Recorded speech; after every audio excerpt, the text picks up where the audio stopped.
کبھی کسی کو ترس آ جاتا تو چھیڑنے والے بچوں کو منع کر دیتا۔ آخر ایک دن کسی بزرگ شخص کو خداخوفی کرتے ہوئے اس سے پوچھ ہی لیا، بیٹی کون ہو تم؟ اس نے شفقت سے اس کے سر پر ہاتھ رکھتے ہوئے پوچھا، شجاع آپ جانتے ہیں میں آپ سے بنا ایک پل نہیں رہ سکتی، آپ نے مجھے کیوں چھوڑا؟ وہ جان چکے تھے محبت میں دیوانے لڑکی ان کے سامنے بیٹھی ہے۔ اسی وقت عبد کا وہاں سے گزر ہوا۔ اس نے بھی اس پاگل لڑکی کو دیکھ کر بائک روک لی۔ وہ ایسے ہی بڑبڑا رہی تھی۔ کیا ہوا بابا جی؟ اس نے حیرت سے پوچھا۔ اس پاگل لڑکی کو بچے پتھر مار رہے تھے تو اسے پاگل خانے چھوڑنے جا رہا ہوں۔ جب اس نے قریب سے دیکھا تو وہ اصل تھی۔ وہ ہر بات سمجھ چکا تھا۔ وہ جانتا تھا کہ اس کی ذمہ دار وہی ہے۔ وہ اب اپنی نظروں میں ہی گر چکا تھا۔ دل تو چاہ رہا تھا اس کے سب غم اپنے دامن میں سمیٹ لے اور اسے پناہ دے، مگر تحریم اور دنیا والوں کے سامنے خود کو گناہ گار ثابت کرنا اسے منظور نہ تھا، لہٰذا اس نے بابا جی کے ساتھ اس کو جانے دیا۔ اس شخص کی وفا یہاں تک ہی تھی جسے اس نے کبھی پوجا تھا، آج اسے گلیوں میں بے یار و مددگار بے سہارا چھوڑ کر بھی اس کا دل نہیں بچا سکا۔ بزرگ اسے قریبی پاگل خانے میں لے گئے۔ وہ نہیں چاہتے تھے کہ اسے مزید اذیت برداشت کرنی پڑے۔ وہ جس نے اذیت دی تھی وہ تو خاموشی سے پاس سے گزر گیا۔ کیا محبت تھی اس کی! ساحل بہت بے چین تھا۔ اسے تکلیف تو تھی مگر مرض کیا تھا اسے معلوم نہ تھا۔ وہ درد اس قدر تھا کہ سمجھ نہیں پا رہا تھا کہ درد ہے یا روح میں بے چینی کے عالم میں وہ تڑپ رہا تھا۔ پھر وہ درود شریف پڑھنے لگا، پڑھتے پڑھتے سو گیا۔ کہتے ہیں کبھی خواب ان حقائق سے بھی پردہ اٹھا دیتے ہیں جنہیں سامنے ہوتے ہوئے بھی کوئی محسوس نہیں کرتا۔ اچانک خواب میں اظہر کا کفن میں لپٹا ہوا چہرہ دیکھ کر اس کی آنکھ کھل گئی۔ یہ وہی چہرہ تھا جسے دیکھنے کے لیے اس کی بے چینی کا اندازہ لگانا مشکل تھا، اور اب اظہر کو اس کی سخت ضرورت تھی، اگرچہ اس کے لیے کوئی بھی شخص اپنی منوت کھو چکا تھا۔ جو کوئی بھی اسے سہارا دیتا وہ اسے بے نیاز تھی، اپنی الجھنوں کو سلجھانے کی کوشش میں الجھائے چلی جا رہی تھی۔ احساس کا کسی وقت بھی ہو جانا نیک شگون کی علامت ہوتا ہے۔ اب وہ وقت ضائع کیے بغیر اس کا متلاشی تھا۔ وہ اس غرض سے اپنے دوست احد سے ملنے چلا گیا۔ جب عبد اپنے دوستوں سے ملنے کے لیے گیا تو وہاں بھی صرف یہی قصہ زیر بحث تھا۔ اجود اور عبد کو دیکھتے ہی غصے سے بولا، عبد تیری لگائی ہوئی آگ میں اس کا گھر جل کر راکھ ہو گیا۔ کیا مطلب؟ عبد نے پوچھا۔ تم تو ایسے انجان بن رہے ہو جیسے تمہیں کچھ پتہ ہی نہیں۔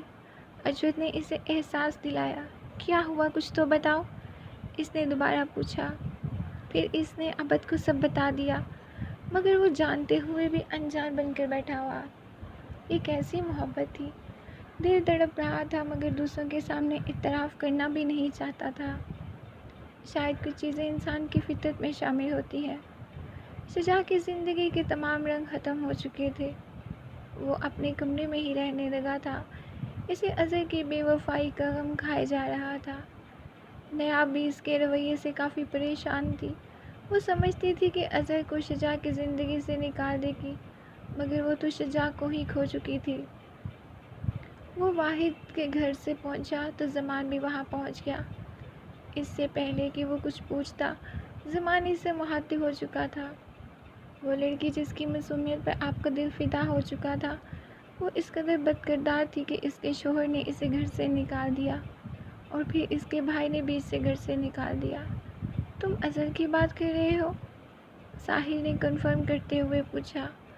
ہاں وہی اظہر، اپنے عاشق کے ساتھ پکڑی گئی۔ خاموش ہو جاؤ، تمہاری ہمت کیسے ہوئی اظہر کے بارے میں ایسے بات کرنے کی؟ ساحل غصہ میں آ گیا۔ میں کیا، ہر کوئی ایسی عورت کو ایسا ہی کہتا ہے۔ زمان بھی غصے سے جواب دے رہا تھا۔ اگر ایک لفظ بھی تمہاری زبان سے نکلا تو شاید میں بھول جاؤں گا کہ تم میرے دوست ہو۔ ساحل نے اس کا گریباں پکڑ لیا۔ کیا ہو گیا ہے تم دونوں کو احد؟ مجھے نہیں پتا یہ اس کو اس طرح سے کیوں کہہ رہا ہے۔ یہ کسی کے کردار پہ کیسے انگلی اٹھا سکتا ہے؟ اس کی رات بازار کی بدنام گلیوں میں گزرتی ہے جہاں کردار کا لفظ بے معنی ہے۔ ساحل نے اس کے اوقات یاد کرواتے ہوئے کہا۔ زمان کی نظریں اس حقیقت کو سننے کے بعد جھک گئیں۔ اب وہ وہاں سے چلا گیا۔ ساحل نے آہت سے پوچھا، یار سنا ہے کہ وہ یہ صدمہ برداشت نہیں کر سکی جس کی وجہ سے وہ اپنا ذہنی توازن کھو بیٹھی ہے۔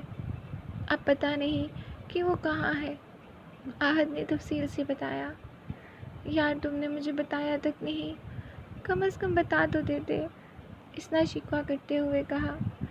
اس سے پہلے کہ آہت کچھ کہتا وہ فوراً وہاں سے اٹھ کھڑا ہوا۔ کہاں جا رہے ہو؟ اسے ڈھونڈنے۔ نہ جانے کس حالت میں ہوگی۔ ساحل نے جاتے ہوئے ایک فقرہ اپنی زبان سے افسوس کے اظہار کے لیے ادا کر دیا۔ یار یہ تو اس پاگل لڑکی سے بھی بڑا پاگل ہے۔ زمانے سے جانے کے بعد کہا۔